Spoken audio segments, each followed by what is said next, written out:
to be talking about a very serious thing here today, so we have a guest from outside, so I need your attention on us. So, my name is Mr. Vocal. I help run the FMP program, in case you didn't know that, along with Mrs. Dan. Last year we did this fundraiser and raised some money for a very important foundation that you're going to find out a little bit about today.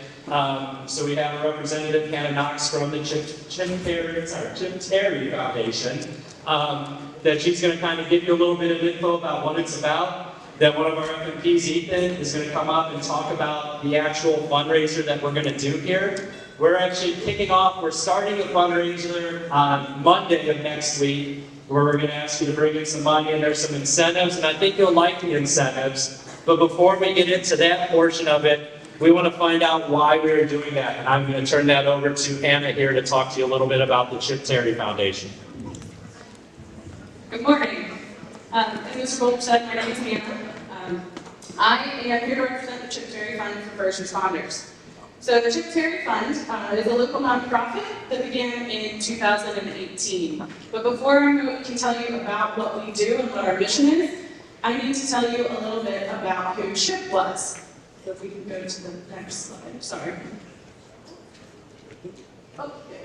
So, Chip was a husband. He was my dad and the dad to my 5 siblings. He was a grandpa, a firefighter for Covington, a singer, and an active member in our local community in Covington, Kentucky. He led by example and always made sure that my siblings and I knew to do the right thing for the right reason. He was on Covington's fire department for almost 30 years when he retired in 2012. Unknown to us, and those of us around him, my dad was suffering from post-traumatic stress disorder, commonly known as PTSD. In early 2015, he admitted himself to University of Cincinnati's hospital for his suicidal thoughts. He was placed in an outpatient counseling. The program was for addiction and alcoholism, which are symptoms of PTSD. He was placed with an antidepressant, and he quit drinking. The whole time he kept telling medical professionals that he was suffering from PTSD, and they didn't believe him. After 3 months of counseling, he was handed a card and told, "This person specializes in PTSD for first responders. It'll take you 5 to 8 weeks to get in." On September 15th, 2 days after his counseling ended, we lost my dad to suicide. So he ended his battle with PTSD through suicide. You want to go to the next one? So my mom, in her pain and anger, began to do research on PTSD and first responders. We couldn't understand how this had happened to Dad. He kept telling people, "I'm struggling, I have PTSD, the counseling isn't working." The medical professionals had let him down. Why wasn't he given that contact information when he started the counseling? As my mom researched, she discovered that more first responders in the United States, a first responder is a firefighter, a police officer, paramedic, a dispatch personnel, so your 911 callers, commit suicide every year than those who die in line of duty. Line of duty is a death that happens on the job. So my mom asked my siblings and I if we would want to help her with the project. From this came the Chip Terry Fund for First Responders. So our mission is to educate. We provide financial and emotional support. We could provide counseling to first responders, so police, fire, other emergency personnel, and veterans, and their families that are affected by post-traumatic stress disorder or other mental health disorders related to their job. And why we do this? In the U.S., there are 4.6 million people that serve as career and volunteer first responders. Of that, 33% are diagnosed with PTSD each year. Compare that to your veterans who come out of a war, they're only at 31%. Yet there's more research and more resources for your veterans than there are for your first responders. So they face all of these challenges, that being lack of services is one. Another one is the stigma. How many of you know a first responder, a police officer, a firefighter, someone who answers 911 calls? They're supposed to be the heroes, right? The people who come in and save you, they're supposed to be the ones who are strong. Society looks at them as if they are weak, if they have PTSD. One of the first responders told my mom, this was a month ago, that my dad had been faking it, that he didn't have PTSD, that it wasn't real, and that he deserved what he got. This was, my dad died in 2017. This is 2024. So there's still a huge stigma on PTSD, mental health, and suicide in our country. There are limited resources for our first responders. Since 2017, 2018, when we were founded, more and more research is being done. More and more first responders are receiving the help they need. It's still not enough. A lot of the times your administration, so the people in charge of your first responders, don't want to help or can't help their first responders. They believe if someone on their department has this tag of PTSD, that they can't do their job. Police officers lose their weapons and lose their job if they are diagnosed with PTSD in certain states. And the cost of therapy is very large for people who are diagnosed with PTSD. A lot of the times for therapists, they aren't going to let insurance work, so they have to pay out of pocket. You have to pay cash. And sometimes that's anywhere in the thousands to thousands of dollars for one visit. So what do we do? The first is educational seminars. So in 2018, we had our first seminar in Covington, and we really thought it would be a one and done. We would talk to people, we'd educate, we'd bring these professionals in, and then we did our job. It would be over. Obviously, that is not the case. My mom has given over hundreds of talks throughout the U.S. Most of them in Kentucky, Ohio, and Indiana. She's been to Florida and Georgia. She's been out to Nevada. And she talks to first responders. She talks to their chiefs. She talks to other administrators on what PTSD is. She shares our story. She talks to them about what PTSD is, what their diagnosis is, what some of the symptoms are, and most importantly, how we can help. She has talked to state representatives in the state of Kentucky. The House Bill 273 was passed both the House and the Senate. This bill allows for a set amount of money each year to be set aside for firefighters. We then get reimbursed, so we'll pay for treatment, and then the state will reimburse us the costs that we paid for that first responder. Like I said, treatment is extremely expensive, so a lot of the times our nonprofit pays for those treatments. It's a little easier in Kentucky.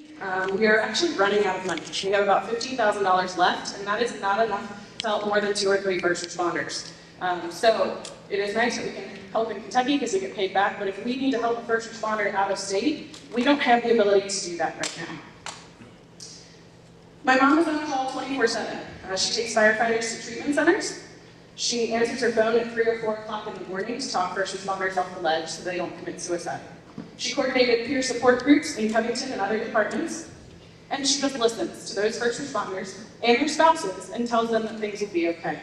Last week, we lost a retired Covington firefighter, one who was extremely close to my mom and my family. She has been to all 5 of the Covington departments, every single shift, to help plan for his service.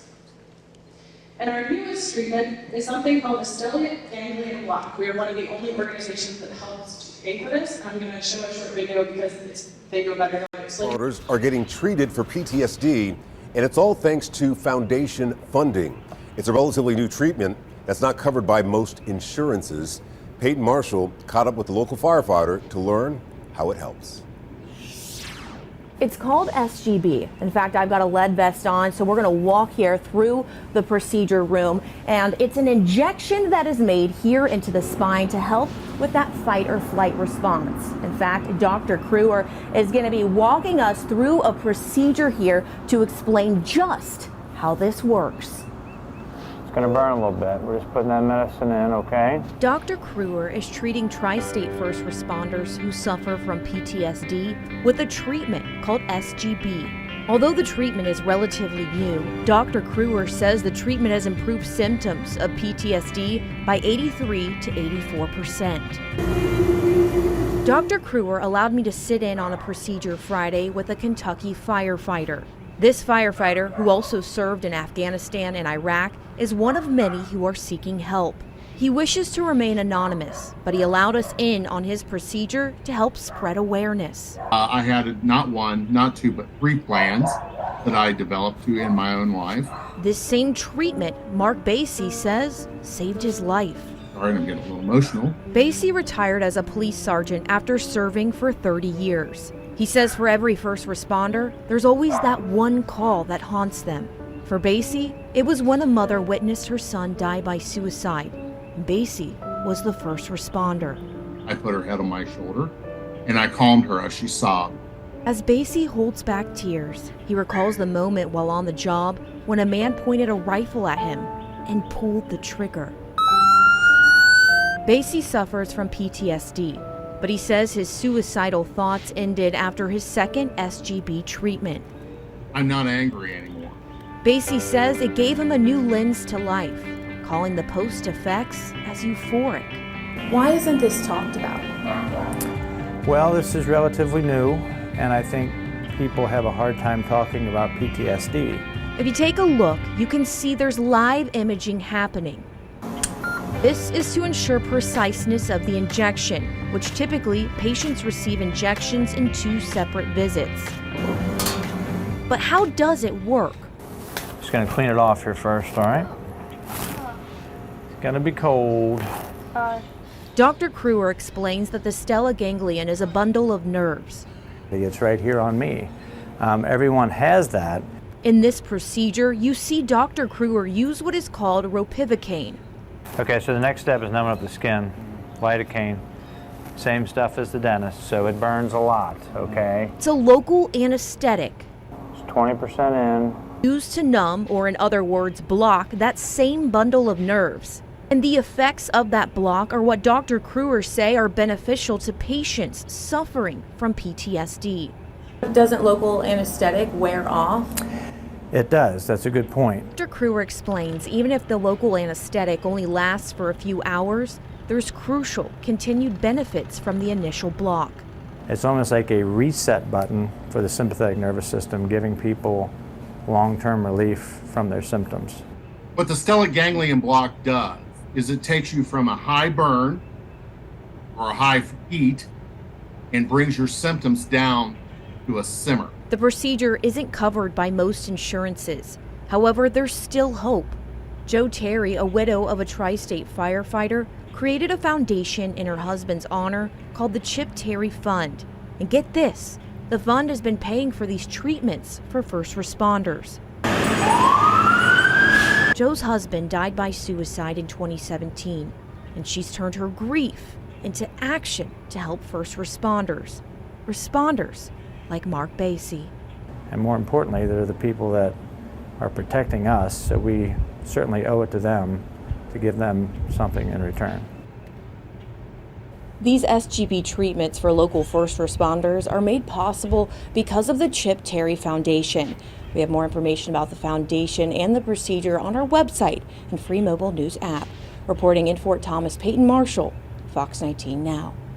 Right now. So Ethan invited me to come and talk about what we do because you guys are going to have a fundraiser and he's going to come up and talk about that. Other ways you can support us and help us, you can look at our website, you can donate there. You also can follow us on Facebook. We always are posting our links and the different events that we have. We have one coming up on Sunday, and then our biggest one is coming up in August.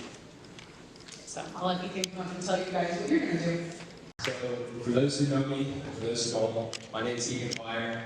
I'm a senior here at Cooper, and this is my final month in high school. And so, I mention that because it's important to me, because this is my last chance to give back, not only to my high school, but to the community that serves us. Just with my mom, her name was Tara. She was a firefighter for 21 years, and she worked for Heatland Fire Department for 18 years. So, there's a good chance that if anybody had a fire in the area, she may have been there. My mom struggled with PTSD. It got pretty bad, and the Chip Terry Foundation actually was the foundation that saved her. They brought her to Maryland, and she did 2 rounds of treatment, and was gone for about 6 months in total. While she was gone, she received treatments and came back, and she was doing much better. But sadly, the PTSD was too much, and my mom committed suicide about a year and a half ago. So there I was, 16 years old, learning how to navigate the rough waters without a mom. But I mention that not only because it was the worst thing that ever happened to me, it was also the most beneficial. And I mention that because when I was a kid, I used to always ask way too many questions, and I used to make her mad because I did it. We used to go to my grandparents' house. It was always, who's gonna be there? What are we having for dinner? What time we gotta go home? What time we gotta go to bed? Everything like that. She used to just say, live in the moment, live in the moment. I couldn't do it. It's just not how my brain works. But ever since losing her, it's been the complete opposite. Whatever happened yesterday, I don't worry about it anymore. It's in the past. If I made a mistake, all I can do is hope for forgiveness and just move on. If there's something tomorrow, like a big test in my class that I'm struggling to study for, it's gonna work itself out, and tomorrow's gonna happen, so let's just worry about what's happening right now. The point is, mental health is something that everybody struggles with. Whether it's something small, and it's just worrying about a test, or it's something as big as this, or something bigger. Everybody struggles with it. But the important thing is, everybody around you is someone you can talk to. All the FNPs that are standing around here, the teachers in here, the administration in here, especially me. If there's anybody you ever need to reach out to, you've got us. If you see me in the hallway, you can always stop and say something, you can email me, and I'm sure your FNPs would say the exact same thing. So, this is my last chance to get back to Cooper, and I was wondering if you guys would help me. So, I'll tell you what the incentives are. So, we're gonna be doing a little pie in the face contest. So, the amount of money raised will determine how much you get to do to your FNPs. So, these are some pictures from last year. We did this last year, but on the freshman scale. This year, it's gonna be on a middle school scale. So last year, we did this, but it's gonna be a little similar. So if you guys raise $25 as a jam class, you get to choose one of your FNPs to pie in the face. If you raise 50, you get to choose 2. We can go to the next one. If you raise 75, you get to pie 3, and if you raise 100, you get to pie all of your FNPs. And then, there should be one more. And then if you raise 200, you get to get a teacher as well. So if you got a teacher in there that you'd like to throw a fun at, you know, this is a case. Just see what we're talking about. All right, so here's the goals real quick, and then we gotta go. So this is for the whole school scale. So like I said, sophomores, juniors, and seniors are gonna be doing this too. So $200 raised by the class will allow the class to buy the teacher because they don't have FNPs. So this is what they'll be doing. The winning jam with the most money will get a donut party. The jam with the most money raised for each grade level will hire their teacher at the spring pep rally in front of the whole school. And if we can, as a whole school, raise $3,500, Mr. Wilson will be in a pot in the face in the pep rally. Alright? So if you guys will help me, as my final gift back to the community in the Cooper, let's raise some money for the Chip Terry Foundation. Thank you.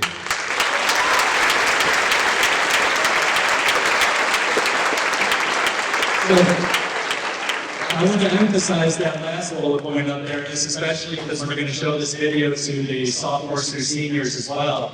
We have a pep rally a week from Friday, and at that pep rally, if we get to $3,500 as a school, Mr. Wilson has agreed to come out to the center court there and take a pie to the face at the pep rally. And if your jam raises the most money, with the teacher approval, you will get to select someone for your jam to put that pie in Mr. Wilson's face at the pep rally. So you have some incentives. You love to see your FNPs get a pie in the face, multiple of them. You might love to see your jam teacher. So this is starting next Monday. We will start collecting that money, so start saving it up. You guys are dismissed to fourth period. Thank you.